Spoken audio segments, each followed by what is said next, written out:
bienvenue sur Europe 1. Nous pensons bien à vous, vous qui êtes peut-être coincé en ce moment même sur votre lieu de travail, en train d'installer votre petit duvet.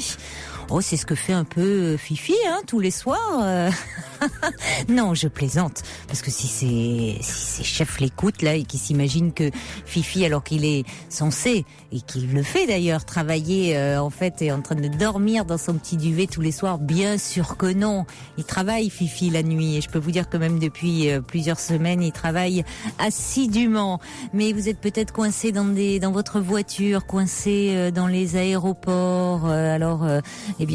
Tout ce que nous pouvons faire, c'est essayer de vous rendre la nuit un petit peu plus agréable, vous accompagner, être là avec vous en direct jusqu'à 1h.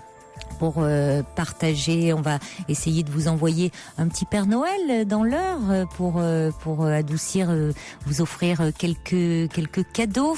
Allez, vous réconforter un petit peu, entendre vos témoignages au 39 21 où vous serez accueillis ce soir par Quentin et Asiba avec la complicité de Philippe Chartier qui réalise cette émission. C'est vrai que drôle de météo, la France est coupée en deux. Je le vois avec vos messages qui arrivent au 7 21 21 avec le mot clé qui est nuit. Il y a Sergio qui me dit je veux pas vous foutre les boules, mais je roule moi sous un ciel clair et étoilé. La température extérieure est actuellement de 14 degrés. Oui, mais c'est comme ça. Il y a également Jean-Pierre de Marseille qui va être là demain, qui me dit mais il est mal barré le JP, et qu'il n'est plus équipé pour faire du ski dans les rues de Paris. Donc je viens de prendre la décision qu'à la place du pastis, je vais tenter d'apporter un peu de soleil, parce que figurez-vous qu'à Marseille on a 15 degrés aujourd'hui. Alors on peut bien partager un petit peu gare au choc thermique, mon cher Jean-Pierre. Vous prévoyez une bonne doudoune pour être là demain soir. Mais rassurez-vous, les studios d'Europe 1 sont bien chauffés quand même. Donc il n'y a pas de souci à vous faire. Harmonie qui m'a écrit aussi un courriel, elle me dit je vous envoie un peu de chaleur du Pays Basque où il faisait 20 degrés aujourd'hui. C'est incroyable. Il y a quelqu'un qui me dit allez, laissez-moi deviner votre tenue vestimentaire de ce soir, moon boots et doudoune esquimau. Ouais, c'est un peu ça. Et je pense que ça va être ma tenue demain soir. Pas très sexy pour fêter les 10 ans, mais que voulez-vous, je vous assure que depuis quelques semaines, je me couvre parce que j'ai pas trop envie d'avoir la voix de la délicieuse Wendy. Vous voyez, elle a une voix magnifique en temps habituel, mais là, je préfère pour demain soir ne pas avoir cette voix cassée. C'est ce que me dit également Olivier le patrouilleur. Il me dit alors on est venu avec des skis aujourd'hui. Écoutez, je suis venue beaucoup plus tôt parce que j'avoue que même dans les transports en commun ce soir c'était une vraie galère. Donc bon allez, on est ensemble nous jusqu'à 1h et puis le standard il y a pas d'encombrement. Donc on compte sur vous et sur vos appels. Jusqu'à 1h sur Europe 1, Caroline Dublanche. Un petit message également à propos de la soirée anniversaire de demain. Gabriel me dit J-1 avant la soirée anniversaire et je m'en réjouis. Je serai avec Noé, mon chat, un bon Saint-Nicolas en chocolat et vous. Que demander de mieux, me dit Gabriel. Et on accueille tout de suite Florence. Bonsoir. Bonsoir Caroline. Bonsoir Florence.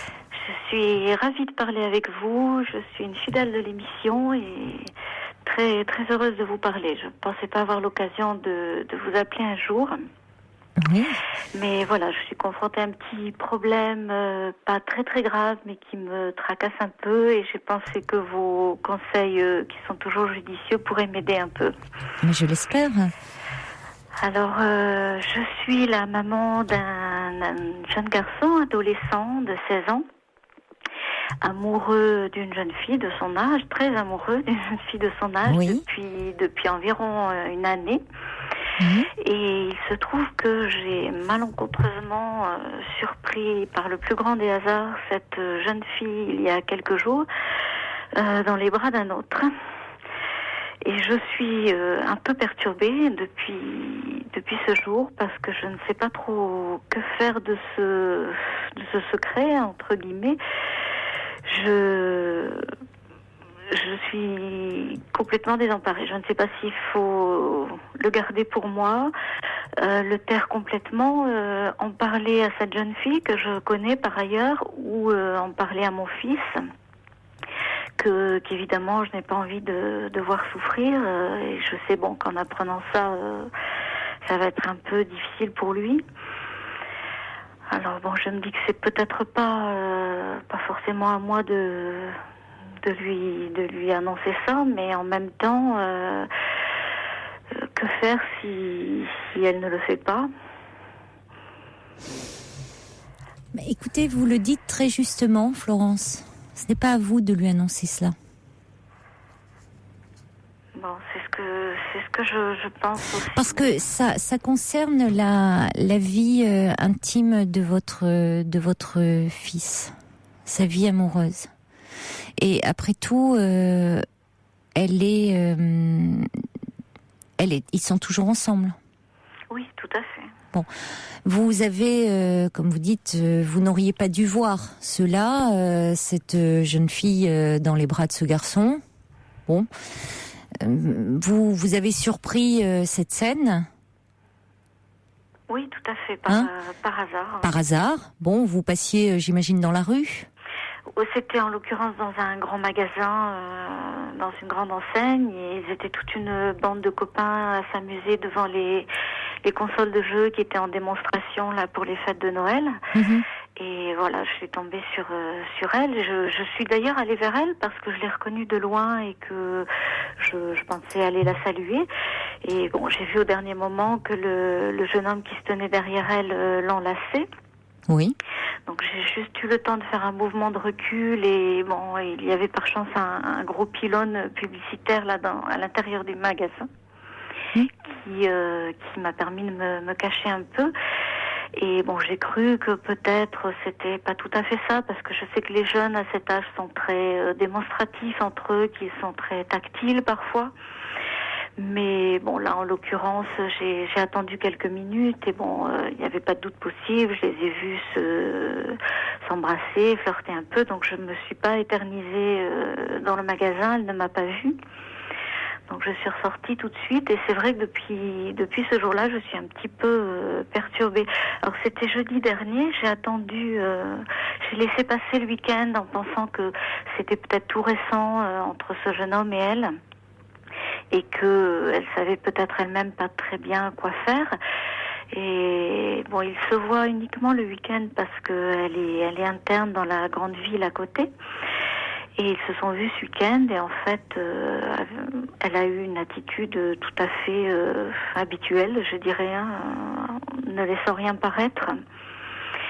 Donc je m'étais dit que elle lui en parlerait peut-être ce week-end, mais voyant qu'elle ne le fait pas. Non, mais vous ne savez pas au fond qu'est-ce qui se joue dans cette relation, ce qu'il en est. Vous savez, ça peut être, il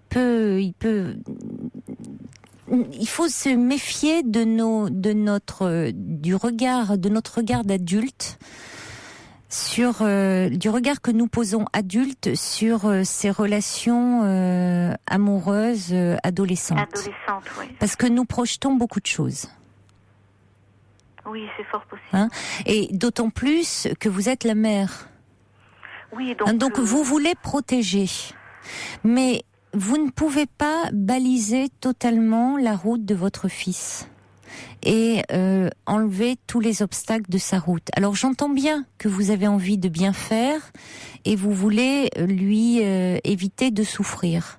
Et en même temps, vous êtes dans un paradoxe parce que en lui révélant, vous lui dites, voilà, je découvre que son amoureuse, vous l'avez vue dans les bras d'un autre. Donc, vous dites, moi, je voudrais pas que mon fils souffre, parce qu'en gros, si elle le trompe, alors, il faudrait peut-être que je lui en parle. Bon, mais le fait de lui en parler, ça va le faire souffrir. Voilà, tout à fait. Bon, donc de toute façon, Vous lui en parlez, ça va le faire souffrir. Et vous vous dites, ça se trouve, il est dans cette relation, il le sait pas, il va souffrir. Mais on ne peut pas empêcher toute souffrance à nos enfants. Et à un moment, dans une relation amoureuse, peut-être que être quitté, ça fait partie de la vie. Et ça fait partie de la vie amoureuse et de l'apprentissage affectif et amoureux. Donc, moi, ce que j'entends dans cette relation, c'est qu'après tout, cette jeune fille, ils sont depuis 1 an ensemble, ce qui est une relation, déjà, à cet âge-là, c'est... 1 an, c'est beaucoup, hein. Quand ils se sont connus à 15 ans, ils ont 16 ans. Bon, ça peut s'arrêter. Ah, on a perdu.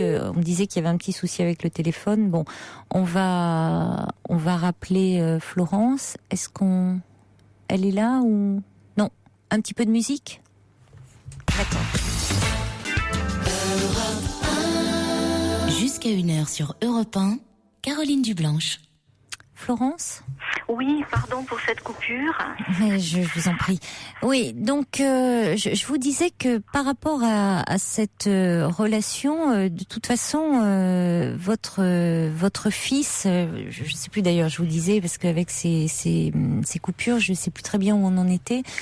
Oui, vous me disiez qu'on ne pouvait pas baliser leur chemin et leur éviter toute souffrance. Vous pouviez pas tout leur éviter et de toute façon, là, ce n'est pas à vous de lui annoncer ça parce que en annonçant cela, vous faites totalement intrusion dans leur relation. Oui, tout à fait, mais c'est ce que je pensais.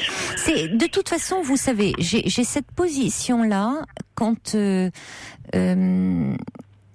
quelqu'un me dit j'ai appris que j'ai découvert finalement que mon ami ou enfin il y avait une relation tierce, une tierce personne qui intervenait et j'aimerais en parler, le révéler.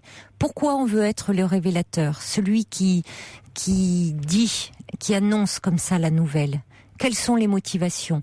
Alors vous êtes la mère, donc je l'ai évoqué, vous avez ce souci de protection qu'on peut comprendre et qui est légitime. Mais ce faisant, vous allez faire intrusion dans ce qui relève de leur vie intime. Et ils sont à un âge où finalement, là aussi, on projette trop de notre vision d'adulte. Ces amours adolescentes, même si elles sont très fortement investies, elles peuvent aussi ne pas durer. Oui, ça ne veut pas dire qu'elles sont très fortement investies. Donc, ça peut s'arrêter. Et à ce moment-là, il aura besoin de vous. Et il sera toujours temps d'être présent à ses côtés. Parce que c'est pas tant le fait que ça s'arrête, parce qu'évidemment, je suis bien consciente qu'une relation, c'est un premier amour pour l'un comme pour l'autre, donc avec tout ce que ça peut évoquer en intensité. Donc c'est effectivement très fort. Je sais qu'il est très amoureux. Que ça s'arrête, c'est pas tant je m'y attendais bien. C'est le fait, la souffrance qu'il va en éprouver, c'est certain, mais le fait qu'il soit un peu baladé entre guillemets par cette jeune fille, c'est-à-dire que il y a pas forcément, mais Florence, c'est ce que vous pensez, pas forcément, parce que là vous avez surpris un moment, vous ne savez pas ce qu'il y a autour de ce moment. Vous voyez, oui, vous avez surpris une scène de flirt, mais au fond, cette scène de flirt, moi ce que j'entends aussi, c'est qu'elle est toujours dans la relation avec votre fils. Alors vous, autour de cette scène de flirt, vous mettez tromperie, infidélité, tout ce que vous voulez, des mots d'adulte. Mais au fond, pour cette jeune fille, il peut y avoir eu quelque chose à ce moment-là avec ce garçon, mais il n'empêche qu'elle n'a pas interrompu le lien avec votre fils. Ça ne veut pas dire qu'elle prend votre fils pour un imbécile. Elle peut être très attachée à votre fils aussi. Et puis de toute façon, Florence, c'est leur histoire. Oui, non, mais je suis d'accord. Pardonnez-moi de vous le dire de façon un peu brutalement. C'est leur histoire. Ce que je veux vous dire, c'est que il sera toujours temps. Est-ce que votre fils vous parle de... Apparemment oui, puisque vous la connaissez, cette jeune fille, donc vous la recevez. voilà, il m'en parle énormément. Elle vient à la maison. Il se voit très peu puisqu'elle est interne.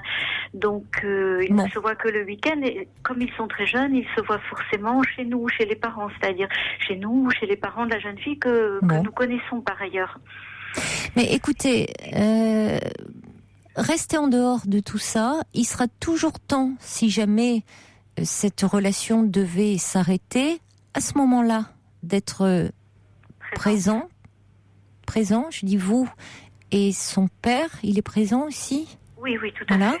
Pour lui, parce que là, en revanche, c'est important de ne pas banaliser, ni dramatiser non plus, il faut être entre les deux, mais le chagrin occasionné par la rupture. Oh, vous avez mis un haut-parleur ? Non, du tout. Non, il y avait un écho lié à la rupture lors d'un premier amour. Donc c'est important de pouvoir l'entendre si cela devait avoir arrivé. Mais là, moi vraiment, vous n'avez pas à le révéler. Vous êtes la mère, c'est à vous de prendre là sur vous et de ne pas dire ce que vous avez vu. Vous parlez de secret. Bon, écoutez, c'est pas un secret. Vous n'avez pas vu cela. Ça leur appartient en propre. Il faut que parce que, comme dit First Lisa, de toute façon, si vous le disiez, je pense que votre fils pourrait vous le reprocher. Mais j'avais pensé peut-être ne pas forcément lui révéler à lui, mais lui en parler à elle. Non. Juste entre elle et moi, sans en parler à qui que ce soit d'autre, en lui demandant que si effectivement elle doit prolonger sa relation avec ce jeune homme, qu'elle en fasse part à mon fils. Mais ça leur met une pression trop importante, comme si, à la fois, si vous voulez, vivre un premier amour, c'est un premier acte d'autonomie vis-à-vis des parents. C'est vrai. C'est les premiers, c'est ce qu'on aime, les premiers, ce sont nos parents ou ceux qui en tiennent lieu. Et puis après, on a un premier amour. Et on pose là un premier acte d'autonomie. Là, en ayant un échange avec cette jeune fille, vous lui demandez de rendre des comptes. Et vous n'êtes pas n'importe qui. Vous êtes la mère du garçon avec qui elle a une relation. Vous la replongez dans une situation assez infantilisante. D'accord. Je vais vous lire quelques réactions qui arrivent, peut-être, qui pourront aussi vous éclairer. Donc, il y a un message qui dit « Ils sont trop jeunes, ils se cherchent encore à cet âge, il n'y a pas d'engagement, ne lui dites rien ». Il y a également Claire qui dit « Votre fils s'en rendra peut-être compte à un moment donné et il aura besoin du soutien de ses parents à ce moment-là ». Le subversif dit « Vous n'allez rien faire ». Florence, et vous appuyez sur votre rôle de mère pour cela qui veut que son petit vole hors du nid, fût-ce par grand vent.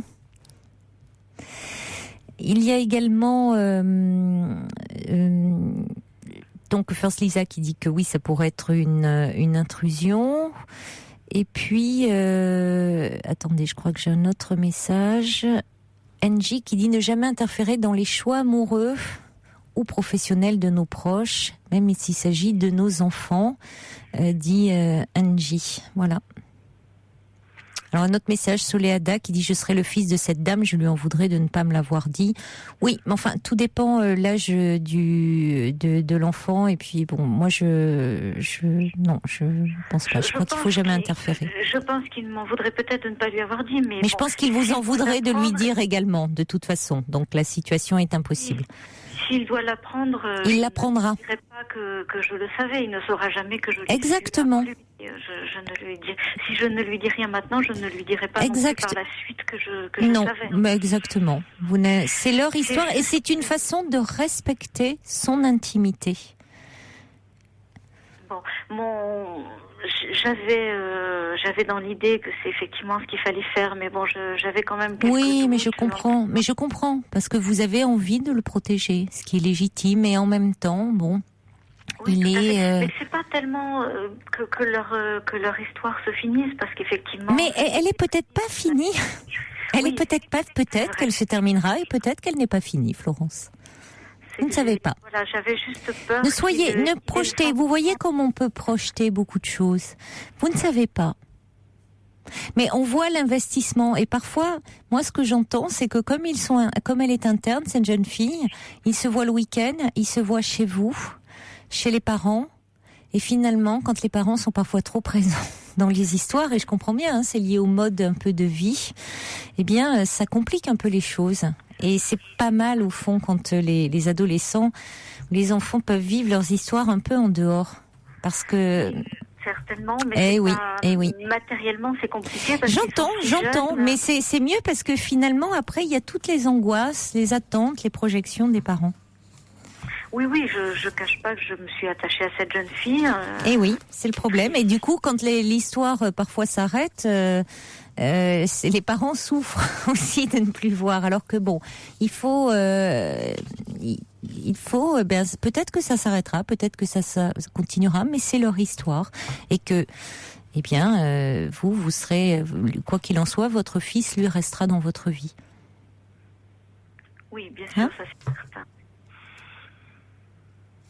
Bon, des messages encore, Mathilde qui dit la tromperie, entre guillemets, la baisse du désir, ça fait partie de la relation amoureuse. Et votre fils apprendra aussi de quoi il fait l'amour avec cette jeune fille. Il est effectivement inutile que les parents s'en mêlent. Et puis d'autres... bon, j'en ai beaucoup qui arrivent, donc je vais pas pouvoir tous les lire là, parce qu'on m'en a mené plus d'une vingtaine. Mais... bon, non, il y a des messages de joyeux anniversaire. Voilà, on a fait un petit peu le tour, là, je crois, Florence. D'accord. Voilà. Donc je garde ça pour moi, même si c'est un peu difficile. Et comme dit Amanda de Corse, il est possible que votre fils, de son côté, puisse tomber amoureux d'une autre fille aussi. Oui, bien sûr. Voilà. Je me suis dit que ça aurait très bien pu... Voilà, ça peut arriver aussi, arriver à lui, encore. Voilà, Florence. Merci en tout cas de votre confiance. Merci beaucoup, et puis par avance, un très bon anniversaire pour demain. Merci, c'est très gentil. Au revoir, Florence. Au revoir, Caroline. Au revoir. Pour rejoindre Caroline Dublanche, appelez le 39 21, 34 centimes la minute. Un petit message de Géraldine qui voulait réagir à propos justement du témoignage de Florence, qui dit: peut-être pensez-vous bien faire en lui révélant ce que vous avez vu, mais votre fils risque probablement de vous en vouloir à vous plutôt qu'à sa petite amie. Un adolescent a un besoin plus que toute autre chose que son jardin intime soit protégé. Et puis Jean-Charles m'envoie un petit courriel à propos de demain soir et de cette soirée spéciale anniversaire. Il me dit: mais à quoi devons-nous nous attendre demain pour vos 10 ans? Au subversif jaillissant tout nu d'un gros gâteau à la crème, ou alors à une déclaration d'amour de Georges par l'intermédiaire de sa maman? Quel suspense, sa perlipopette, quel suspense! Je ne sais pas. Vous verrez bien. Allez, on va accueillir tout de suite Isabelle. Bonsoir Isabelle. Oui, bonsoir. Caroline. Bonsoir. Je vous appelle là. Je suis un peu émue. Voilà, parce que j'ai retrouvé un ami au mois de juillet, cet été. On a longuement discuté et il m'a tout de suite parlé de son problème avec l'alcool. Donc on s'est revus plusieurs fois. On a beaucoup sympathisé, et puis bon, il n'avait plus de problème, il était en abstinence, il n'y avait pas de soucis. Et puis par la suite, on s'est revus plusieurs fois, il m'a beaucoup parlé de ça, et un jour, je me suis retrouvée dans sa rue, et il partait à l'hôpital, parce qu'il n'était pas bien. Je l'ai retrouvé à l'hôpital souvent, enfin je l'ai aidé. Et en fait, moi j'en étais enfin, je l'aimais beaucoup, lui aussi. Et donc on a commencé une relation, mais elle n'évolue pas du tout. Une relation amoureuse? Voilà. Parce que c'est compliqué avec... c'est quelqu'un qui a ce souci, mais qui est très bien autrement. Enfin, c'est compliqué, quoi, parce que... Mais ça ne peut être que compliqué, oui. Comment ? Ça ne peut être que compliqué. Oui. C'est-à-dire que je l'ai connu très bien. Enfin, je le connais depuis très longtemps. Hein. On était amis d'enfants. Oui. Depuis très très longtemps. Je sais ce qu'il vaut. C'est un accident de la vie. Il y a eu beaucoup de choses. Oui. Hein. Donc, je l'ai retrouvé à un joli hasard que, en fait, s'il a rechuté, c'est un petit peu à cause de moi. Parce qu'il était amoureux aussi. Amoureux de mon côté. Et puis, on n'osait pas se le dire. Et on s'est vu beaucoup à l'hôpital. Et... mais seulement, maintenant, il en est sorti, mais il reste... il n'est pas très à l'aise, quoi. Pas très à l'aise, c'est-à-dire? C'est-à-dire qu'on a du mal à... je sais qu'il m'aime, il n'y a pas beaucoup, d'ailleurs. Mais notre relation... je crois qu'il est dans son malaise. Mais il est toujours dans son problème d'alcool, là? Non. Non. Il est passé par l'hôpital, il en est sorti. Oui, mais il pourrait être passé par l'hôpital parce que c'est bon. Mais est-ce qu'il est... Il y a combien de temps? Il est sorti? Oui. 8 jours. Oui, c'est très récent hein, quand même. Ouais. Hein. C'est très récent, voilà, parce que c'est ça, c'est ce que j'avais cru comprendre. C'est-à-dire que, vous voyez, il peut pas, même si bon, il est dans une phase où il est rentré pour du sevrage.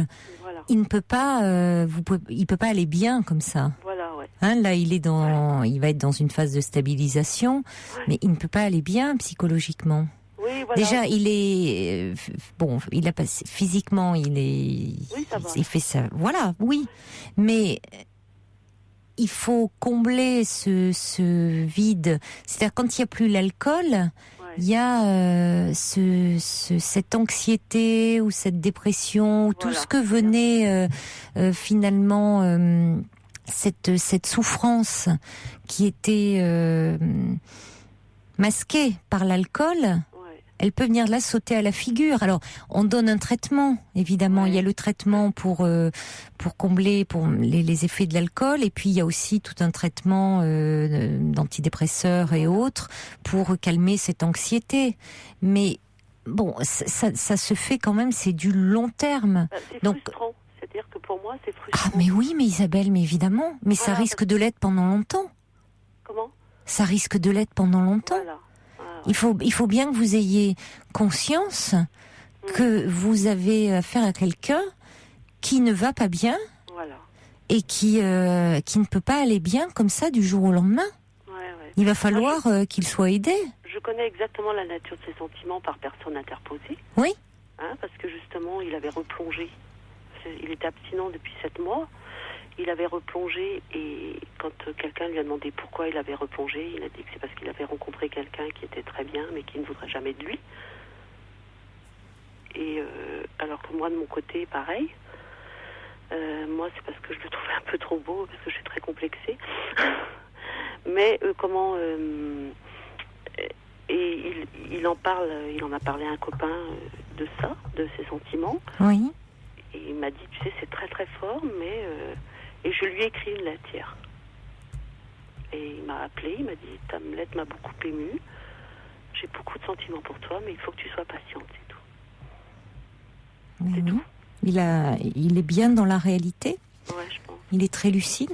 Ah oui, il est très très lucide. Moi, la première fois qu'on s'est retrouvés... Hein, c'est plutôt encourageant.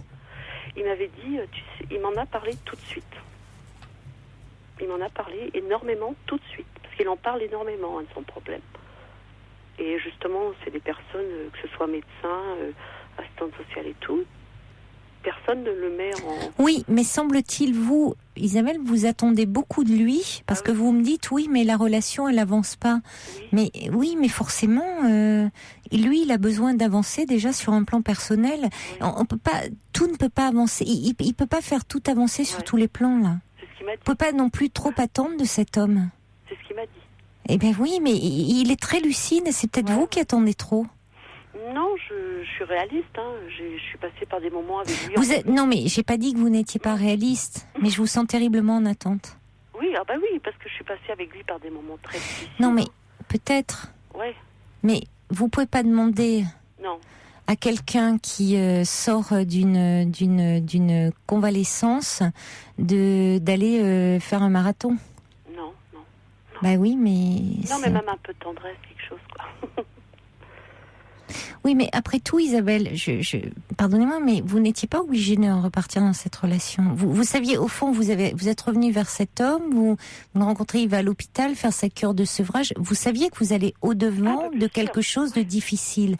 Donc maintenant, vous êtes dans cette histoire et vous dites, oui, c'est compliqué. Oui, mais il ne vous a pas menti, il ne vous a pas dupé, vous ne découvrez pas que voilà, cet homme avait un problème et il est là dans la phase où il prend en charge ses difficultés. Alors après, c'est effectivement le fait de vous, de ce que vous pouvez. Moi, je suis prête à l'attendre. Bon, la question, c'est aussi, c'est ce que relève Claire et que au même moment j'allais relever, c'est-à-dire il y a une question qui est quand même importante. Vous avez dit s'il a rechuté, c'est à cause de moi. Non, pas à cause de... Oui, je sais pas. Oui, entre guillemets, ouais, c'est ce qu'il a dit. Sa fragilité, elle ne vient pas. Cette difficulté, sa souffrance, elle était certainement antérieure à vous. Alors après, il y a des épreuves qui font que l'alcool peut être une réponse à un moment donné. Oui. Donc, s'il y a eu une séparation, oui, il a replongé. Mais vous, qu'est-ce qui vous a fait revenir? C'est ça aussi peut-être là-dessus. Je suis pas revenue, c'est parce qu'il pouvait pas s'exprimer. C'est-à-dire qu'on a eu une relation d'amitié, qu'il aurait voulu aller plus loin et qu'il n'osait pas me l'avouer, c'est tout. C'est pas une deuxième relation, on n'a jamais on démarre seulement. C'est une première. Il n'a pas osé m'avouer. Et comme il n'osait pas m'avouer, il a replongé un peu. C'est la première fois que vous êtes ensemble. Voilà. Et vous vous connaissez depuis combien de temps? 42 ans. 42 ans? Non, on est des amis d'enfance. On a eu un trou, il y a eu... chacun a fait sa vie de son côté. Je connais sa vie, si vous voulez. Je sais où je vais. Mais vous avez quel âge? 49 ans. 49 ans, oui. Non, je sais où je vais, je le connais. Et là, ça fait combien de temps que vous êtes ensemble? Logiquement 1 mois, quoi. 1 mois? Oui. Oh oui, oh là là, Isabelle, oui. Il va vous falloir de la patience. Oui, là. Voilà. Non, mais je veux le savoir, c'est tout. Il me l'a dit, d'ailleurs. Mais oui, il va lui falloir... Mais il se donne les moyens d'aller mieux, cet homme. C'est ce que tout le monde me dit. Et oui. Que ce soit médecin... Il est pas dans un déni déjà. Vous voyez, il pourrait s'alcooliser et ne pas l'admettre. Pas du tout. Il admet qu'il a un problème d'alcool. Il s'est fait hospitaliser. Il a fait une cure de sevrage. Là, actuellement, il est suivi. Enfin, il est vraiment. Il se donne les moyens d'aller mieux. Maintenant, c'est vrai que vous ne pouvez pas exiger, attendre de lui que tac, en 1 mois de temps, ça y est, c'est reparti.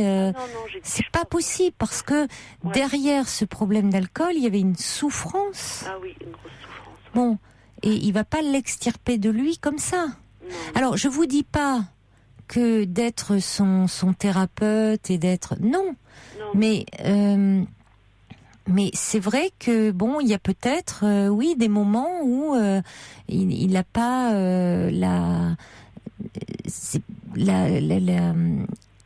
la tendresse ou il est peut-être plus centré sur lui, plus comme quelqu'un. Parfois, quand on est en souffrance, on a du mal à être tourné un peu vers les autres. On est plus un peu replié sur soi-même. C'est la souffrance qui fait ça. Oui, sûrement. Oui, c'est pas évident. Et évidemment, ça n'enlève rien au sentiment qu'il a pour vous. Mais quand on souffre, on a du mal à être tourné vers les autres. Je pense, Et puis on a passé des épreuves tous les deux qui n'étaient pas très drôles. Et c'est quelqu'un, je reçois le message qui dit c'est plutôt lui au fond qui a besoin de tendresse dans cette situation. Donc c'est pour ça que c'est à vous de voir au fond, qu'est-ce que vous pouvez là, il y a des moments comme ça, c'est une relation d'équilibre, donner, apporter, là pour le moment. Oui. C'est pour ça que je vous posais la question, hein, peut-être un peu abruptement, mais je vous sens tellement en attente. Oui, mais bon, je sais pourquoi aussi. Hein. Oui, mais il y a des raisons et elles sont certainement. Il y a des raisons d'être, hein, Isabelle, à tout ça. Parce que moi, il me sauve de quelque chose aussi, hein, quelque part. Oui, mais pas d'alcool, d'autres choses, mais. Oui. Mais Alors, mais j'ai l'impression que cet homme a certainement lui un besoin de vous. Là. Ah oui, tout à fait, hein, complètement. Hein. Bon. D'ailleurs que ça a été. Et peut-être que plus tard, voyez, dans la relation, vous retrouverez, vous quelque chose. Mais c'est vrai que pour le moment, je pense pas que vous puissiez vous accrocher, vous reposer plus exactement sur lui plutôt que vous accrocher. Et il me dit, par exemple, que là, les 8 jours qu'il vient de passer, qui ont été très difficiles, que si j'avais pas été là, peut-être que ça se serait pas bien passé, quoi. Il me le dit souvent. Alors, je conçois que ça soit un peu difficile pour vous, hein. Ouais, mais il me le dit, mais moi, je m'en fous, mais son attitude, quelquefois, je me dis, peut-être qu'il m'aime pas vraiment, quoi. Mais... Oui, alors c'est embêtant si ça vous fait douter, si vous pensez ça. Non, je pense que c'est plus lié, d'après ce que vous me dites, à la situation, à ce qu'il traverse. Non, je doute pas vraiment. Qu'à ses sentiments. Je doute pas vraiment, mais... Il a besoin de se reconstruire. Oui, voilà. Donc il vous faudra de la patience. Ah oui, ça, je peux en avoir, il n'y a pas de souci. Bon, ça fait un mois de relation, vous pouvez pas... Qu'est-ce que vous voulez faire au bout d'un mois, voyez, même si vous connaissez. Il est beaucoup trop tôt pour dire quoi que ce soit. Non. Enfin, on s'est connus avant. Hein. Si vous avez beaucoup de sentiments... Oui, c'est ça. Vous connaissez depuis longtemps. Écoutez, apparemment, vous tenez énormément à cet homme et dans ce que j'entends, vous semblez dire que c'est partagé et ça vaut la peine de voir et de le voir évoluer, d'être là et... Oui. Et puis, quand des moments où vous sentez que pour vous c'est peut-être un peu compliqué, vous pouvez aussi lui dire. Oui, mais c'est ce que je lui ai dit hier, je lui ai écrit. D'ailleurs, Centre social qui le suit m'avait dit écrivez-lui. Parce que c'est elle qui a dénoué un peu le sac de nœuds, hein, parce qu'il n'y croyait pas, il lui a dit voilà. Et elle lui a dit écrivez-lui. Et quand il m'a dit tout ce que tu m'as mis, je suis très heureux, mais il me dit patiente, c'est tout. Oui, alors en même temps, c'est vrai que c'est dur, l'attente, et il faut que dans patienter, ça veut pas dire être sur la touche, c'est-à-dire patienter dans le sens que une reconstruction peut être parfois un peu lente, et ça dépend parce qu'il peut faire aussi un travail thérapeutique qui peut être parallèlement, j'imagine qu'il voit un thérapeute. Oui. Bon, ça dépend. Il peut aussi se réparer, se reconstruire plus rapidement. Tout dépend des personnes. Il n'y a pas de règle dans ce domaine. En plus, le fait d'être aimé à côté est un atout considérable. Ouais. Donc maintenant, il ne faut pas que vous sortiez exsangue de cette relation. Non. Donc il faut aussi que vous ayez des zones d'appui. Et puis que par moment, vous puissiez lui dire comme lui est soutenu à la fois sur un plan médical, il y a une prise en charge sur un plan psychologique. Ouais. Il faut aussi que vous vous autorisiez le droit de dire que cette relation, pas que la relation, mais que par moments c'est difficile comme ça, que et vous vous autorisez à dire que pouvoir exprimer quand même certaines attentes tout en sachant que c'est difficile, mais ne pas vous oublier complètement parce que vous risqueriez de lui présenter l'addition plus tard. C'est-à-dire que sur le moment, vous vous oubliez, vous vous effacez, et puis plus tard, vous pourriez peut-être lui reprocher. Donc attention de ne pas non plus trop vous effacer. C'est un peu ce que je voulais vous dire quand même. Oui, et puis pas trop m'investir... Pas totalement, c'est-à-dire qu'il faut que vous ayez vous aussi des moments à vous où vous puissiez un peu souffler. Ouais. Voilà, parce que vous ne pouvez, de toute façon, c'est pas vous qui pouvez être le porter. Il s'agit pas de cela. C'est pas ce qu'il vous demande. Oui, voilà. Sûr. Mais encore une fois, c'est la relation, elle démarre, donc. Et vous saviez que vous allez au devant de quelque chose de compliqué. Ah oui, je le savais. Voilà ce que je pouvais vous en dire en tout cas. Oui, je le savais très bien. Voilà, Isabelle. La seule chose, c'est que j'ai peur que quelquefois j'en ai parlé à une ou deux copines, elles me disent arrête, ils s'en foutent, toi, il y a rien. Pensez, recentrez-vous sur ce que vous ressentez. Voilà. Ouais. Plutôt que les amis, c'est ce qui compte. Ressentez-vous, parce que c'est ça, vous naviguez entre des moments où vous doutez. Alors, centrez-vous sur ce que vous ressentez, puis aussi sur ce qui se joue quand même dans la relation. Ouais, mais lui, de son côté, c'est normal, quoi. Oui, non, mais c'est là où je vous sens un peu hésitante quand même. Alors, écoutez, vous, un peu, ce qui se passe en vous et ce qui se joue en vous. Ne parlez pas de lui. Écoutez ce qui se passe en vous. C'est ce que je veux vous dire pour conclure. Mais vous pouvez pas forcément me répondre là dans l'immédiat, Isabelle. Écoutez ce qui se joue en vous, là, et pas seulement, parce que quand on est auprès de quelqu'un qui souffre, on a tendance à s'oublier. Donc, ne vous oubliez... Ne vous oubliez pas trop dans cette histoire pour ne pas en sortir totalement exsangue. Bon courage à vous. Au revoir. Toutes vos confidences à Caroline Dublanche au 39 21. 39 21. 34 centimes la minute.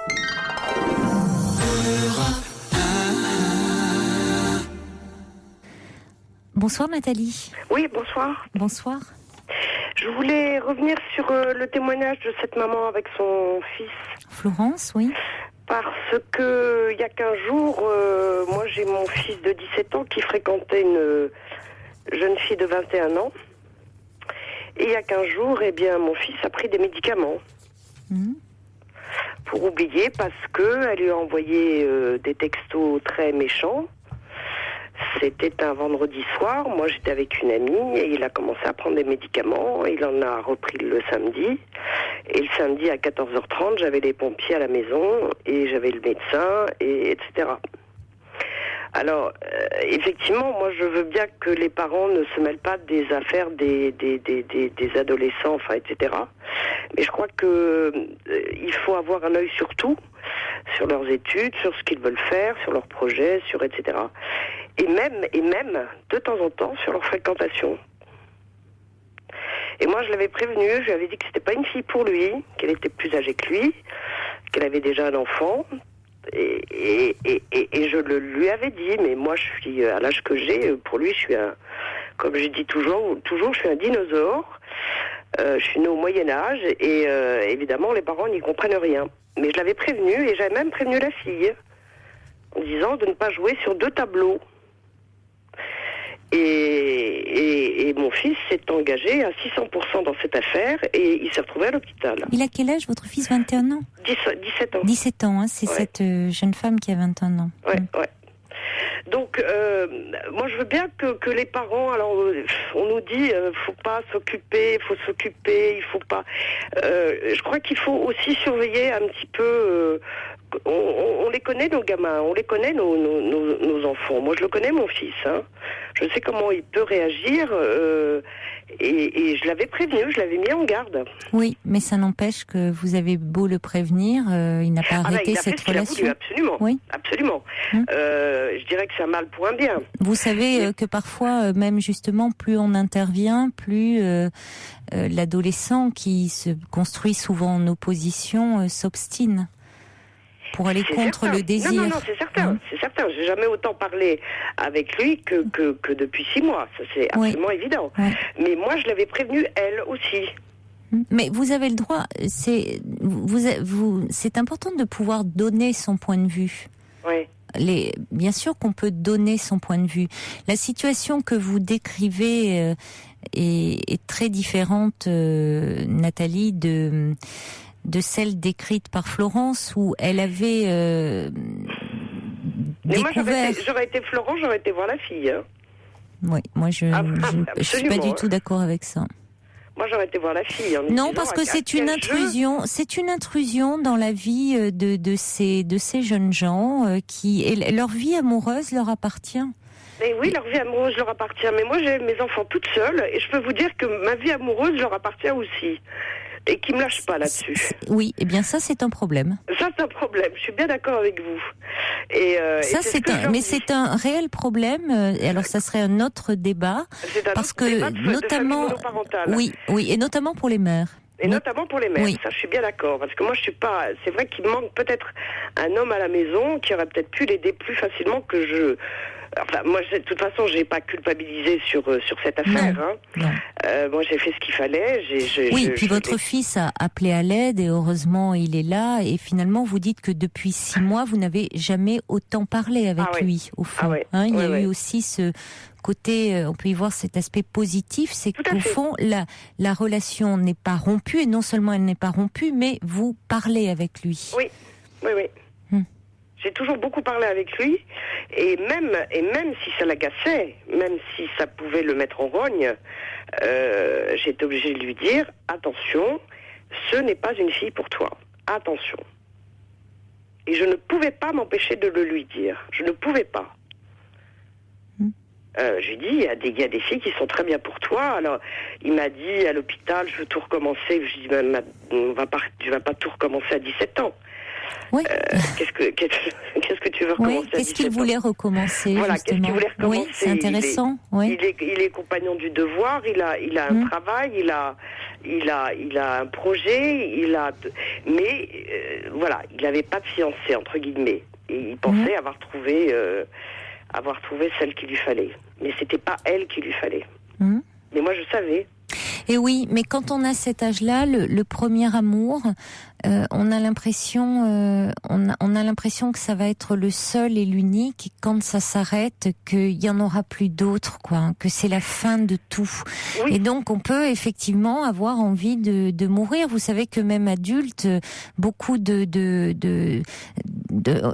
psy voient arriver en urgence des gens terrassés par une rupture amoureuse et prennent toujours très au sérieux ces consultations comme ça. Souvent des rendez-vous pris en urgence parce que ça réactive plein de choses, plein de séparations qui ont été mal vécues comme ça tout au long d'un chemin de vie. Ça réactive beaucoup d'angoisse, d'abandon.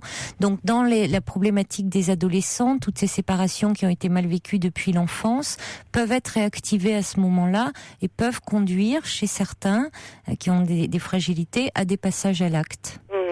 Voilà. Moi, il me dit qu'il a pas voulu mourir. Oui, mais c'est intéressant. Mais c'est intéressant qu'ils vous le disent parce que souvent, effectivement, il y a eu c'est plus un appel au secours et il faut le croire quand il vous dit ça. Tout à fait. Il y a eu un appel au secours. Oui. Je le crois. Quand je suis arrivée à l'hôpital, qu'il a été pris en urgence, il m'a dit, il pleurait puis il me disait pardon. Je lui ai dit mais pourquoi tu demandes pardon ? T'as pas demandé pardon. Tu m'as pas, je m'inquiète pour toi. Tu n'as pas à me demander pardon. Et oui, mais en même temps, comme mais il avait mis fin. C'est encore comme là, c'est comme si le petit garçon qui était plus, du coup, comme si sa vie ne lui appartenait pas, il demandait pardon à sa maman. Finalement, pardon. En plus, cette femme qui n'était pas pour lui. Enfin, il était dans une culpabilité énorme. Est-ce que quand même, il va être, il va avoir un suivi un peu, ça serait bien qu'il élabore certaines choses quand même autour de ça. Autour d'un passage à l'acte, même si c'est un appel au secours, il vaut mieux pas le laisser sans suivi. Non. Ça, puis de toute façon, lui-même il tient. Lui-même, il tient. Alors d'autant plus il a une demande. Voilà, donc moi je l'ai envoyé passer 8 jours à Paris prendre l'air. Se séparer un peu de sa mère, de sa famille, de cet environnement. Et puis dès qu'il revient, on met ça en place.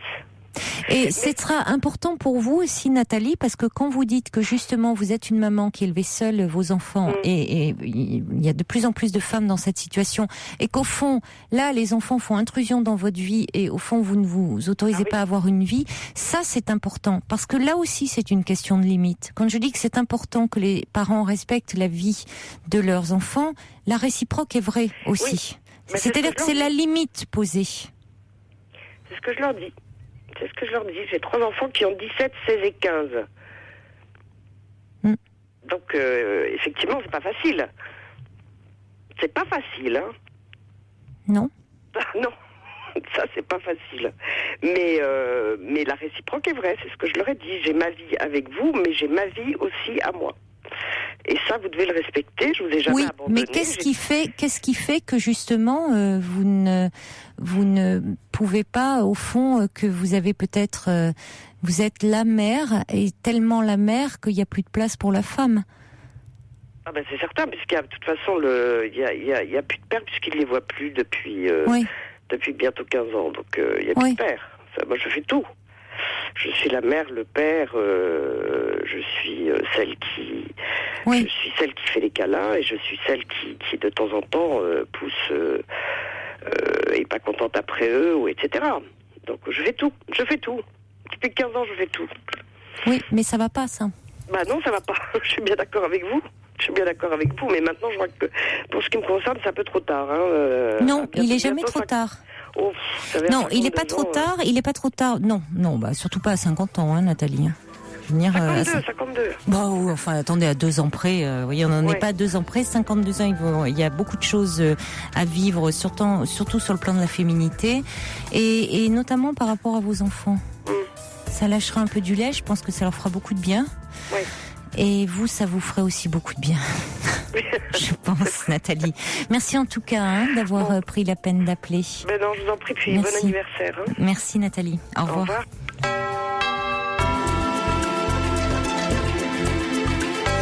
Merci d'écouter Europe 1. Il est minuit.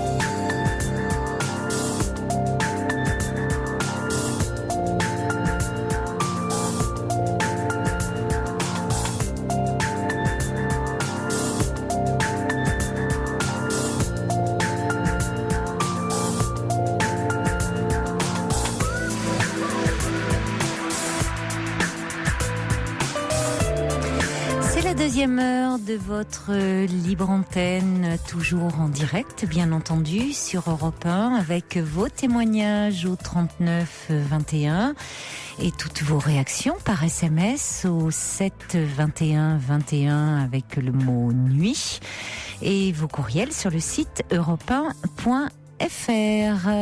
Des réactions suite au témoignage de Nathalie et de Florence qui parlaient des adolescents et de leur relation amoureuse, peut-être de la première rupture amoureuse. Et Brigitte qui nous dit: les adolescents sont hypersensibles à tout ce qui ressemble à une intrusion, mais l'air de rien, ils ne sont pas hostiles aux conseils. Le subversif qui dit: la rupture amoureuse nous réactive la fin de la sérénité intra-utérine, et le traumatisme de la naissance est un choc d'autant plus brutal qu'on est encore dépendant de l'origine. Seicit Autorank, oui, grand psychanalyste. Il y a également Cathy qui dit à propos de Nathalie: une femme sans sexualité reste une femme. Alors cassez ce mythe de la femme opposée à la mère, ma chère Nathalie, dit Cathy. Et puis des messages également qui arrivaient par rapport à Isabelle, qui nous parlait donc de cet homme avec qui elle avait noué une relation depuis 1 mois, mais qu'elle connaît depuis une 40aine d'années. Cet homme qui avait des problème d'alcool, mais qui est en train de se soigner. Grégory nous dit: cet homme a besoin de se reconstruire et sans doute peur de se lier à quelqu'un d'autre pour de mauvaises raisons. C'est important que chacun d'entre vous soit bien clair quant à ses intentions et crée une complicité de plus en plus grande, si bien qu'un jour, vous n'aurez même plus besoin de vous poser ces questions.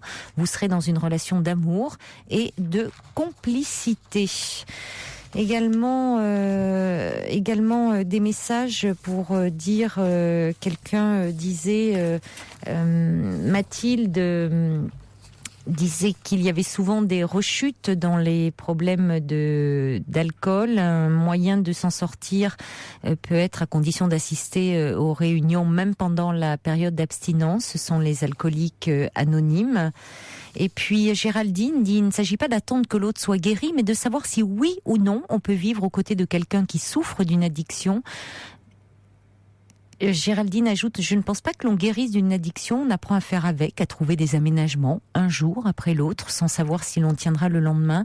Le désir d'en sortir est essentiel, mais n'est pas magique. C'est le chemin de toute une vie. Mathilde également qui dit si cet ami a besoin de parler, c'est justement ce qu'il pourra faire aux alcooliques anonymes. Quant à cette jeune femme, elle peut de son côté aller aux réunions des Al-Anon qui sont justement faites pour les proches des alcooliques. Et puis merci à Poupi qui dit Mat des al Bloavez. Je ne sais pas comment on prononce, mais c'est qui veut dire bon plus beau jour dans l'année. Bravo pour les 10 ans, me dit Poupig. Et également Jean-Michel qui me dit alors vous recevez de chaque émission plusieurs dizaines de courriels. Vous pouvez pas tous les lire à l'antenne, mais il y a ceux du Subversif qui reviennent tout le temps. Alors pourquoi ce traitement préférentiel? Alors je sais que j'aurai aucune réponse, mais quand même bon anniversaire pour demain, me dit Jean-Michel. Alors d'abord le Subversif, lui, il envoie des textos. Voilà. Et vous avez chacun votre mode de communication. Il y en a, c'est les textos, d'autres, c'est les courriels.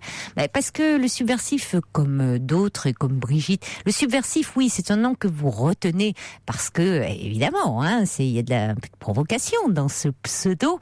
Donc, vous le retenez. Quand c'est un prénom, vous le retenez moins.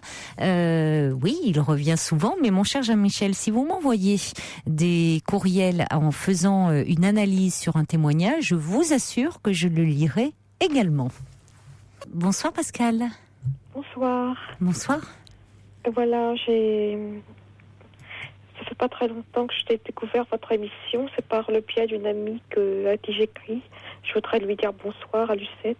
Ah mais bonsoir à Lucette et merci alors Lucette d'avoir fait découvrir l'émission à Pascal. Voilà, c'est une histoire bien compliquée et je suis, comme je l'expliquais à mon amie Lucette, elle m'a expliqué, elle m'a dit on pourrait vous aider à Europe 1 parce que vraiment c'est très compliqué mon histoire. Mais je vous écoute alors. Je suis très perturbée par tout ça. Voilà, alors j'ai un petit ami, depuis 1 an on se rend amoureux, mais on se connaît depuis 6 ou 7 ans. Et il est très très sérieux, très bien. Et pour moi, vous savez, je l'ai jamais trompé et c'est pas demain que ça arrivera. Mais voilà, il y a un petit problème, c'est que un jour, il a voulu me rendre service parce que nous sommes 3 femmes à la maison et il a voulu me rendre service en voulant faire du jardinage à un monsieur qui habite pas loin de chez lui. Oui. Et ce monsieur n'est pas très sérieux parce qu'il aime les femmes jusqu'au point de les attirer jusqu'à chez lui. Mais moi, c'est pas mon cas. J'ai jamais été chez lui. Bon, c'est un homme qui est en instance de divorce et il est beaucoup plus vieux que moi. Et mon petit ami le connaît depuis des années. Il habite dans la même rue. Et depuis ce temps-là, il me suit partout et c'est dommage parce que j'ai un petit ami qui est vraiment sérieux. Moi, je peux dire que vraiment, c'est un homme très bien. Voilà, alors... Oui. Il me suit partout, ce monsieur. Il vient chez moi. J'ai beau fermer ma grille et il sonne dans mon téléphone portable. C'est vraiment... Je ne sais plus quoi faire. Alors, j'ai tout expliqué à mon ami qui m'a dit, écoute, tu devras aller chez les gendarmes. C'est ce que j'ai fait un jour avec ma sœur. Ça fait bientôt 2 mois et demi. Et ça n'a rien donné puisque 1 mois après, elle est revenue. 1 mois et demi après, elle est revenue. Et mon petit ami est au courant de tout, mais voilà. Mais alors attendez, il vous suit, mais il vous suit et il vous parle, il vous fait des avances précisément. Voilà, c'est ça. Oui. Et maintenant, il en fait également ma sœur, qui est plutôt... Mais des avances très pressantes, très précises. Ah oui, surtout à ma sœur et à moi-même. Vous vivez avec votre sœur également, c'est ça? Je vis avec ma sœur et avec ma maman qui est très âgée, elle a 89 ans. Et donc, mon ami voulait nous rendre service en disant, mon ami peut vous aider pour le jardinage, voilà. Mais moi, je ne savais pas qu'il était comme ça. Et au printemps, à la fin du printemps, ça a commencé. Et bon, mon ami m'a dit, mais... Et votre ami ne peut pas aller voir ce monsieur en lui disant, bon, écoutez, maintenant, ça suffit, vous arrêtez un peu votre cirque et vous la laissez tranquille? Si, il pourrait, mais... Il l'a pas fait. Un jour, il l'a fait. Un jour, il l'a fait parce que je lui ma grille était enfermée à clé. Il voulait rentrer, alors il a lancé des petits cailloux dans les volets. Qui ? Le jardin. Ce monsieur qui fait le jardin, là. Le jardin, oui. Et il vous laisse des messages sur votre répondeur ? Ah oui, là j'en ai 8 là, actuellement, et ça n'arrête pas. Du genre, rappelle-moi. Bon, est-ce que vous êtes allé à la gendarmerie ? Vous avez porté plainte ? J'étais à la gendarmerie, ça fait 1 mois et demi environ. Oui, mais qu'avez-vous fait, Pascal ? Est-ce que vous avez déposé plainte ? Ou est-ce que vous avez déposé une main courante ? C'est différent. Oui, j'ai dit son nom, son numéro de... Oui, mais... Contacté. D'accord, ils l'ont convoqué ? Non, ils l'ont juste contacté en lui disant que il ne faut pas aller chez nous, en lui expliquant qu'il faut nous laisser tranquilles. Oui, il l'a fait pendant 1 mois et demi, mais là il est revenu depuis... Oui, donc je pense que vous avez déposé une main courante, ce qu'on appelle, c'est-à-dire vous avez, ça reste, c'est-à-dire qu'ils ont enregistré tout ce que vous leur avez dit en notant les coordonnées de ce monsieur et ils l'ont convoqué. C'est pas une plainte. Voilà. Bon, donc, écoutez, vous allez retourner à la gendarmerie. Oui. Et puis vous allez leur dire que malgré cela, le harcèlement continue. Oui. Et là, à mon avis, ils vont vous dire, est-ce que vous souhaitez déposer plainte contre ce monsieur ? Oui. Et à mon avis, oui, ce sera une plainte pour harcèlement. Oui, parce que... Et il faut garder les messages sur votre répondeur. Parce que ça, ce sont des preuves très concrètes. Oui, parce que là, j'en ai 8 actuellement. Oui, vous les gardez bien. Ça se garde, des messages sur un répondeur. Donc ça, ce sont des plaintes, ce sont des preuves très concrètes. Et je les ai fait écouter à mon petit ami qui m'a dit il faut même les faire écouter à sa femme, que j'ai contacté. Non, je suis pas d'accord avec ça. Non. Parce que mon petit ami m'a dit ça, m'a dit il faut le faire. Mais non, c'est pas. Votre petit ami là, il est un peu en dehors du coup, parce qu'en même temps, il vous laisse un peu livré, seul. Je vous sens moi très démunie. Vous êtes 3 femmes. Cet homme abuse de du fait que vous vivez. Vous êtes 3 femmes. Il vous sent fragile. Oui. Vous vivez avec votre maman qui est âgée, votre sœur, et puis lui, il abuse de la situation. Voilà, donc il vous sent démuni en étant 3 femmes. Votre petit ami qui lui, il s'est pas tellement montré. Il fait ce qu'il peut, j'ai l'impression, mais bon. C'est quelqu'un de bien, mais il a un caractère. Oui, c'est quelqu'un de bien, mais qui. Oui, mais ça n'a rien à voir, mais qui a du mal certainement à s'affirmer vis-à-vis de cet homme, qui a l'air d'être lui assez qui abuse de la situation. Votre petit ami lui a pas fait suffisamment peur entre guillemets. Donc, voyez, votre petit ami lui dit oui, il faudrait. Oui, vous auriez pu lui dire écoutez, si vous maintenant, je commence à en avoir assez et je vais. Votre femme serait certainement ravie de savoir un petit peu la cour assidue que vous me faites et j'ai vos messages et bien je vais aller la voir, elle sera enchantée certainement. Mais il vous sent trop démuni pour cela, Pascal. Et vous savez des personnes, avec cette personnalité-là, choisissent très bien leur proie et il sent que il a un pouvoir comme ça. Donc mettez un tiers entre vous, et ces tiers, ça peut être les gendarmes, parce que vous y êtes allé une première fois, ils l'ont convoqué, vous allez y retourner, et là, ils vont vous dire, écoutez, madame, est-ce que cette fois-ci, vous voulez déposer plainte ? Et je vous invite à déposer plainte. Parce que cet homme, il a été convoqué une première fois, il s'est calmé. C'est-à-dire, il s'est calmé quand il a reçu l'appel chez lui, à son domicile. Parce que j'ai donné son numéro de son domicile et il est plus revenu pendant un certain temps. Et puis il est revenu là depuis 15 jours et j'en ai fait part à mon ami dimanche dernier et il m'a dit il faudrait mieux que tu ailles chez les gendarmes. Mais j'ose pas retourner, vous comprenez, parce que je me sens fragile, je me sens... Mais oui, mais il le sait, cet homme. Et puis il est très fort de caractère, il est très tenace, ce monsieur. Mais surtout très pervers, oui. Mais écoutez, dur, Pascal, il est très fort tant que vous êtes tétanisé par la peur. dans les faits, devant des gendarmes et devant des magistrats, il sera beaucoup moins fort. Parce que le harcèlement téléphonique est puni par la loi. Oui.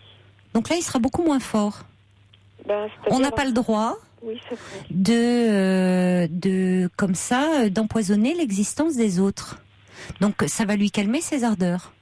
Oui, parce que apparemment il aime beaucoup les femmes. Oui, non, mais ça qu'il aime les femmes, écoutez, c'est pas un crime. Qu'il aime les femmes, à partir du moment où, après tout, il essaye de vouloir, une femme lui plaît, il fait en sorte de chercher à la séduire. La femme est d'accord, très bien. À partir du moment où cette femme-là ne répond pas à ses avances, il la laisse tranquille. Hein? Oui, voilà. Moi, donc, c'est ce que j'ai fait. Mais c'est ma sœur qui dit oui. C'est ma sœur qui veut bien, elle. C'est pour ça. C'est de sa faute, parce que je lui dis toujours... je comprends pas ça. C'est ma sœur qui... Bon, votre sœur a une relation avec cet homme? Ah oui, c'est pas moi. Maintenant, c'est pas moi, parce que moi, si vous voulez, j'ai tout refusé. Parce que moi, je veux pas faire de mal à mon ami, si vous voulez. Moi, mon ami que j'ai en ce moment, pour moi, ça n'est exceptionnel. Non, mais alors, attendez. Non, mais Pascal, j'ai compris, mais... alors votre sœur a une relation avec cet homme. Mais vous, c'est-à-dire, il continue, vous, à vous faire des avances à vous? C'est-à-dire, c'est surtout qu'il sonne dans mon téléphone. Oui, mais pour vous dire quoi? Pour me dire, rappelle-moi, est-ce que tu es seule? Si tu es seule, rappelle-moi, je veux te rencontrer à tel endroit. Ou bien il m'appelle pas, puis je vois la voiture pas loin. Et puis c'est des coups que tassonne, c'est beaucoup de choses. Il me suit dans la rue et c'est vraiment, pour moi, c'est même plus dur que pour ma sœur, parce que ma sœur, vous savez, elle a personne. Alors c'est pour parler avec lui. Puis elle va à ses rendez-vous, mais moi j'y vais pas. Moi ça m'intéresse pas, moi. Moi j'ai un petit ami qui est pour moi quelqu'un d'exceptionnel. J'ai trouvé l'homme de ma vie, quoi. Bon. Mais j'arrive pas à comprendre et laquelle préfère-t-il? Mais ça c'est son problème. Parlez-en à votre sœur. Ça c'est son problème, ça. Mais écoutez... c'est le problème de cet homme. Eh bien écoutez Pascal, parlez-en à votre sœur. Oui, mais ma sœur, elle est comment dire? Parlez-en à votre sœur. Dites-lui, écoute, vois peut-être avec lui. Oui. Je reçois des messages. Tu peux lui dire qu'il arrête d'appeler. Oui. Voilà. Oui, parce qu'elle n'a pas beaucoup de volonté non plus. Puis il a sang fragile. Alors. Oui, enfin là c'est un petit peu différent puisque là ils ont une relation ensemble. Oui, donc après tout, il n'a pas abusé d'elle non plus. Là, c'est différent, hein? Non, il dit souvent qu'il la respecte, mais il la respecte comment? Il lui fait des cadeaux. Moi, je veux pas de ces cadeaux. J'ai toujours refusé. Moi, j'en veux pas. Oui, mais j'ai bien compris. J'ai bien compris. Mais dans la mesure où il a une relation avec votre sœur, écoutez, c'est peut-être... ou alors, effectivement, dans ce contexte qui me paraît quand même assez singulier, donc je vous écoute un peu plus en profondeur. Écoutez, peut-être ce que vous pourriez faire quand même, c'est...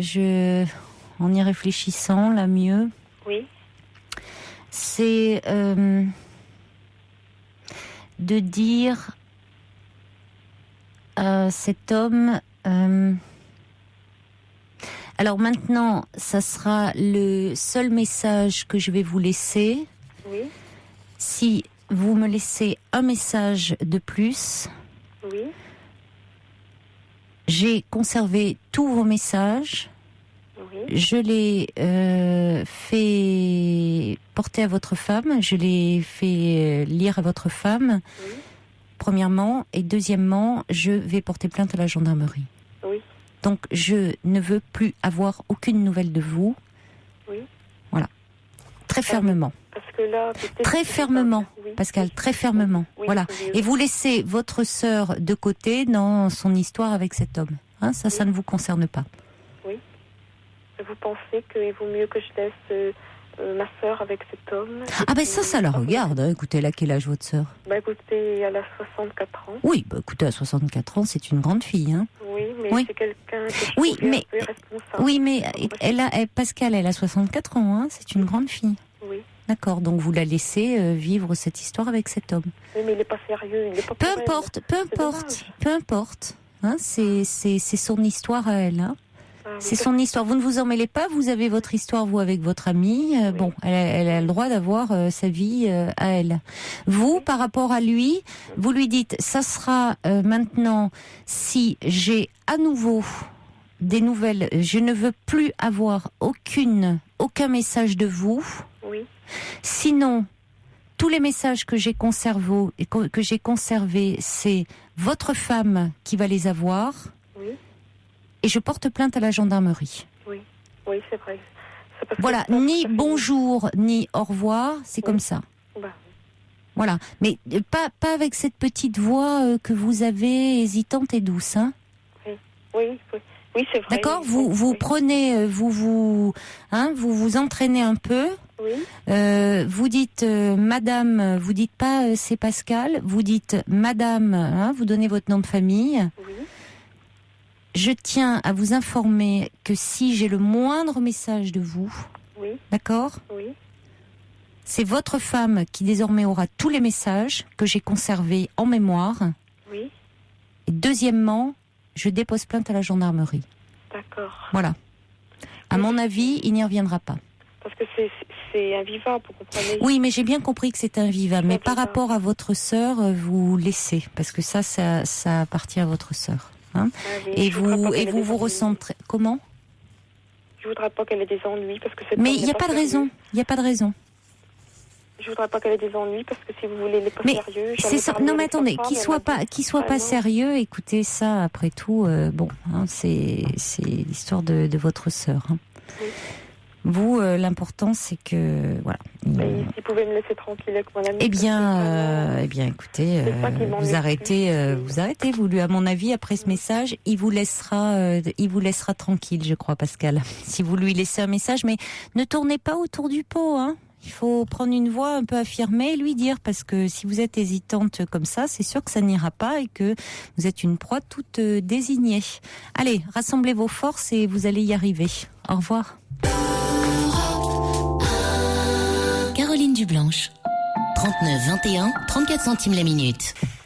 Sergio me dit, oulala, on voyait moult SMS chaque soir à une femme qui pose dans le poste. Est-ce que c'est considéré comme du harcèlement ? J'ai peur tout à coup.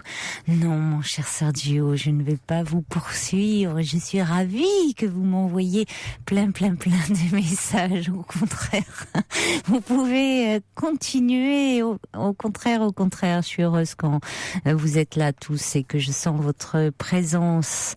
Je voulais souhaiter un joyeux anniversaire à Amanda de Corse qui a fêté son anniversaire il y a 4 jours pour la Sainte Barbara. Et puis on va accueillir tout de suite Anne-Lise. Bonsoir. Anne-Lise, vous êtes avec nous ? Oui. Bonsoir. Bonsoir. Alors moi j'ai 24 ans.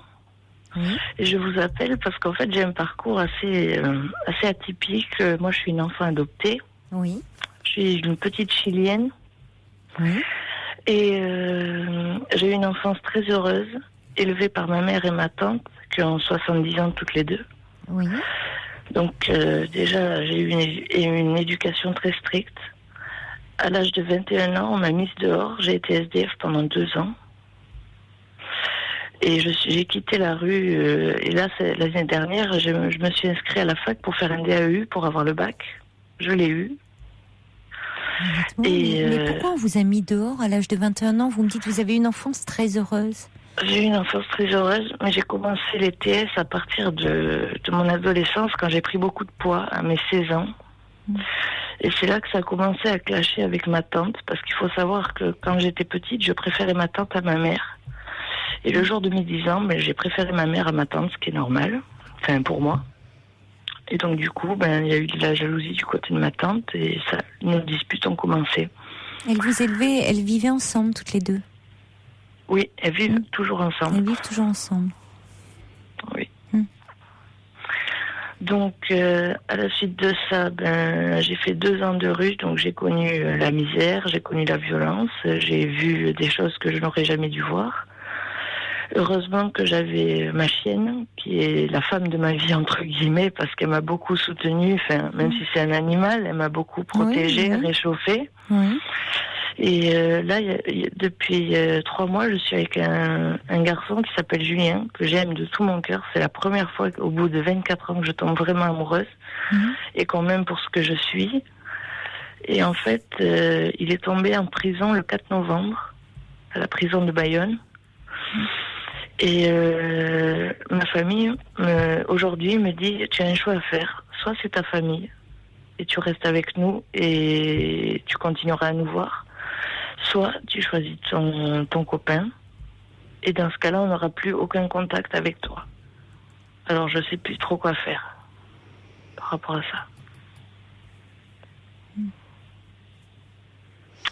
Alors, il faut savoir aussi que j'ai un traitement, que j'ai un suivi psychiatrique, que je vais au CMP, que j'ai une infirmière référente avec qui ça se passe très bien. Oui. Et vous avez un traitement par rapport à quoi Parce que je sais pas, je suis borderline, ma maladie s'appelle borderline. Oui. Voilà. Pas donc vraiment une maladie, mais... Oui. Enfin, je sais pas comment on peut appeler ça, mais... J'ai un traitement que je suis rigoureusement, voilà. Et par rapport à mon copain, c'est la première fois vraiment que je suis amoureuse, que je me fais pas taper dessus, que je me fais respecter, que je me sens bien, quoi. Oui. Et ce garçon, là, est incarcéré pour le moment. Oui, mais ça m'ennuie de vous demander ça. Pour quelle raison est-il incarcéré ? Il est incarcéré parce qu'en 2006, il avait eu une affaire et il avait été un peu en prison, je crois, quelques mois. Et en sortant, il devait aller au JAP, au juge des applications des peines, faire des signatures tous les mois. Il les a toutes faites, sauf la dernière. Et comme il n'a pas fait la dernière, ça lui retombe dessus en 2010. Et il a pris 4 mois. Parce qu'il n'a pas signé... c'est au SPIP et du coup ils sont très à cheval sur les signatures pour se présenter et il a pris 4 mois donc je lui envoie des mandats, je lui écris des lettres mais c'est très difficile parce que je sais pas quoi faire vis-à-vis de ma famille et les gens que je côtoie me disent tu sais la famille c'est plus important alors que moi je sais plus trop où je sais plus en fait. Pourquoi votre mère et votre tante vous mettent face à ce choix ? Vous en avez parlé avec elles ? Elles ont peur pour vous du fait que c'est un garçon qui fait de la prison ? C'est-à-dire qu'elles ont été élevées, elles aussi, très strictes. Elles sont nées pendant la Seconde Guerre mondiale, donc elles m'ont élevée vraiment... Et puis aujourd'hui, c'est vrai que ce sont des... Enfin, j'ai été élevée un peu dans une famille de bourgeoises, entre guillemets. Et c'est très dur à accepter, puisque dans la famille, il n'y a eu que des médecins, que des infirmiers, que des pharmaciens. Pour eux, il n'y a que ça qui compte, quoi. Moi, il faut que je sois avec un ingénieur, ou avec un chef d'entreprise, ou avec un médecin, ou...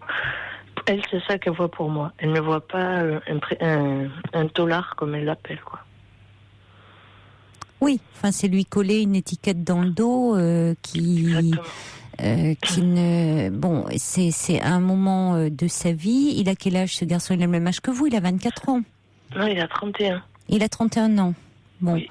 Je veux dire, j'espère pour lui qu'il va pas être tolard toute sa vie, comme vous dites. C'est-à-dire qu'il peut à un moment avoir chuté, être passé par cela, mais enfin on peut aussi se reconstruire après la prison si on n'y reste pas trop longtemps. Mais moi j'y crois. On peut avoir un projet. Il y a d'anciens détenus qui peuvent avoir de nouveau un parcours de vie, réussir leur vie et même réussir dans la vie, pour peu qu'ils s'en donnent les moyens. Je dirais quand ils ne restent pas trop longtemps en prison, parce que la prison détruit beaucoup, et physiquement et psychologiquement, vu les conditions de détention. Oui. Mais voyez, donc cette image de la personne du tolard qui serait la personne au nid, à détester, enfin c'est assez réducteur. Alors je comprends ce que vous voulez me dire, hein, dans votre famille, éducation très stricte ou milieu bourgeois, bon ça détonne. Et vous détonnez au fond, vous aussi Anne-Lise. Peut-être qu'il y a quelque chose en réaction à tout ça, vous qui à un moment... c'est-à-dire que comme je suis une enfant adoptée... Vous avez commencé par ces mots-là. Voilà, comme je suis une enfant adoptée et que j'ai eu la chance, quand j'ai eu 17 ans et demi, de repartir au Chili et de retrouver ma mère biologique, comme j'ai eu cette chance-là de l'avoir vue, de lui avoir parlé, comme je suis plus au Chili et bon, elle est décédée là dans ce très terrible tremblement de terre dont on a parlé aux informations. Et du coup, j'ai peur de l'abandon encore une fois. Je crois que c'est ça. Si j'ai plus ma famille, je crois que j'ai peur aussi de cet abandon-là. Mais ça vous met dans une situation terrible là. Je ne sais pas si votre mère et votre tante sont conscientes de cela, le choix dans lequel elles vous placent. De dire au fond, c'est ta famille ou cet homme. Parce que c'est au fond, ça ne devrait pas se placer en ces termes-là, parce que cette famille, vous y tenez, et vous tenez aussi à cet homme. Vous dites, c'est la première fois qu'on m'aime pour ce que je suis. Et qu'on me donne pas de coups. C'est assez important pour moi. Mais c'est ça, vous me dites pourtant, vous avez, votre mère et votre tante ne vous maltraitaient pas? Non, mais j'ai eu des copains qui malheureusement m'ont maltraité. Oui, alors vous voulez dire avec les hommes dans vos relations amoureuses? Avec les hommes. D'accord. Pardon, oui, avec les hommes. D'accord. Voilà. D'accord. Oui, donc cet homme, vous sentez aimé de lui? Oui, puis il est comme moi, il est, il est doux, il est gentil, il est attentionné. Il voit tout de suite quand je vais pas bien, si j'ai besoin de parler ou si j'ai besoin de respirer, de rester seule avec ma chienne, aller la promener pour respirer. Enfin, il comprend tout. Je l'aime, quoi. Je suis vraiment amoureuse, quoi. Vous en parlez, j'imagine. Vous me dites, vous êtes suivi au CMP, les thérapeutes qui vous suivent vous accompagnent, là. C'est-à-dire que mon psychiatre, il est un peu du côté de mes parents, en fait. Oui. Et même vous le percevez comme ça Oui. Il prend clairement position aussi, cela, ou c'est vous qui l'interprétez comme ça? Non, il prend position. Qu'est-ce qu'il vous dit?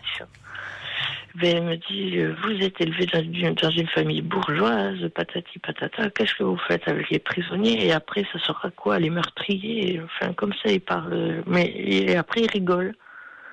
Alors moi, je comprends pas bien, parce que quand j'avais des problèmes pour trouver un métier, chaque fois que je disais un métier qui me plaisait, non, ça c'est pas pour toi, tu vas avoir des morts. Après des polices, tu verras des morts. Enfin, tous les métiers qui me sont passés par la tête, ça n'allait pas. Aussi pour mon orientation, et la seule personne à qui je peux me confier, c'est vraiment mon infirmière référente. Oui. Elle, je peux tout lui dire, mais elle n'est pas d'accord sur le fait que j'ai un copain en prison. Elle pense que, en gros, je vais repartir dans la rue, quoi. En gros, c'est ça. Parce que oui, je l'ai mais alors ça c'est oui, mais alors ça serait là, ça serait un véritable problème. Parce que là, ça ne va pas du tout, Anne-Lise, que vous repartiez dans la rue. Oui. Pourquoi repartir dans la rue? La rue, c'est la destruction. On vit pas dans la rue.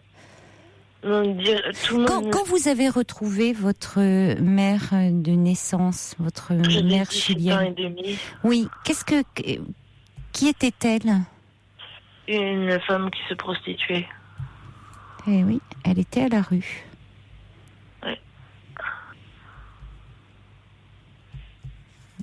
Je reproduis, en fait, c'est ça? J'ai pas dit ça. Mais vous vous prostituez pas, vous, Anne-Lise? Non. Hein? Donc j'ai pas dit ça. Non. J'ai pas dit que vous étiez dans la répétition. Mais vous êtes avec des gens qui sont à la marge. Oui, mais c'est-à-dire que depuis mon plus jeune âge, j'ai un cœur énorme, dans le sens que j'ai toujours voulu aider les pauvres. Je n'en doute pas. Et votre mère de naissance, certainement, là aussi, la prostitution, on sait que c'est une façon de vivre, de survivre. Donc ça n'enlève rien, évidemment, aux qualités humaines. Mais ce que je veux dire par là, ce qui me frappe, quand vous m'avez dit, oui, si avec ce garçon, je risque de revenir à la rue, c'est là que je l'ai connu, c'est là où vous avez vos connaissances, c'est comme ça que vous l'avez connu. Et là, il y a danger. Et là, je comprends votre psychiatre. Parce que la rue, ça détruit. Ça détruit physiquement, ça détruit psychiquement. Oui, ça c'est sûr. Et très vite. Oui, ça je vous le fais pas dire. Et très vite. Bon, oui. Donc... Et là, m'est venu le lien avec, au fond, vos origines, parce que ça a été vos premiers mots. Vous êtes une enfant adoptée, et de cette mère de naissance que vous avez rencontrée, et qui était son activité se situait dans la rue. Il y a quelque chose d'un lien, d'une fidélité à elle, de quelque chose à elle, par rapport à ce milieu très bourgeois, qui est aussi votre famille, qui est votre famille. Oui, bien sûr. C'est ça. Mais ce garçon, aussi, c'est pas parce qu'il est actuellement incarcéré qu'il peut repartir dans la rue. J'espère pour lui qu'il va avoir des appuis, des soutiens pour qu'en sortant de prison, il ne reparte pas dans la rue. Parce que s'il repart dans la rue, il va peut-être repartir dans la case prison. Vous voyez, il faudrait que lui arrive en sortant de prison à aller ailleurs que dans la rue. Mais pour parler de vous, moi j'ai envie de dire que là, vous, c'est vrai que là, actuellement, il est important que vous ne repartiez pas dans la rue. Oui. Parce que si vous avez un peu actuellement cette personnalité fragile, borderline comme vous dites, oui. La rue, de toute façon, quand bien même il n'y a pas cette fragilité, la rue, ça détruit. Oui, ça c'est sûr. Donc il est important d'arriver à prendre soin de vous. Ça a un sens tout ça, mais il faut donner du sens. Alors peut-être dire à votre mère, à votre tante, et peut-être qu'elle puisse être elle reçue, comprendre que vous avez aussi que vous les aimez, que vous avez besoin de temps, mais que c'est pas en termes de choix comme ça, qu'elle vous mette pas dans une situation d'urgence à ce point-là, que cette pression pour vous est compliquée. Oui. Mais je pense que les connaissants, je pourrais leur dire, mais est-ce qu'elles comprendront? Peut-être pas tout de suite. C'est ça le problème. Vous savez, elles vous aiment, votre mère et votre tante. Elles n'ont pas envie. C'est certainement une façon de vous faire réagir, mais elles n'ont pas envie de vous perdre. Je pense pas, mais des fois, j'ai déjà entendu des paroles du genre de ma tante notamment qui disait on conseille à tous nos amis, on conseille à personne l'adoption. Alors c'est quand même des paroles très dures. Qui vous font mal, oui. Oui. Oui. Oui, mais derrière ces paroles, il y a peut-être, ça veut pas dire, c'est-à-dire qu'il y a quelque chose ça peut être difficile, c'est-à-dire reconnaître que actuellement, vous traversez depuis souvent au moment de l'adolescence, il peut y avoir quelque chose de difficile qui ressurgit parce qu'une recherche au fond auquel nous sommes tous confrontés, vous savez, Annelise, de pourquoi on est sur cette terre au fond, de quel désir on est né, qu'est-ce qui fait qu'on est là, quel est le sens de notre histoire, de nos origines. Et cette question, elle se pose avec une acuité particulière quand on a été adopté. Donc votre mère et votre tante, elles doivent se sentir aussi beaucoup dans la culpabilité quand elles disent ça. C'est pas vous. Vous l'entendez comme tiens, au fond, elles se disent il aurait mieux valu qu'Annelise ne soit pas là. Moi, ce que j'entends dans ces propos, c'est beaucoup de culpabilité, de dire qu'est-ce qu'on n'a peut-être pas su suffisamment accompagner parce qu'elles vous sentent en souffrance. Vous voyez ? Oui. Il y a aussi beaucoup d'amour et beaucoup de souffrance derrière tout ça.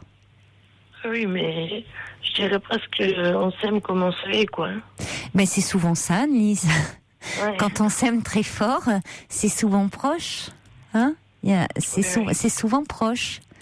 Mais vous êtes en même temps d'une grande maturité. Il y a beaucoup de maturité. On me dit immature. Vous pouvez être immature sur certains plans et très mature sur d'autres. Moi, dans ce que j'entends de vous, il y a aussi beaucoup de maturité. D'accord.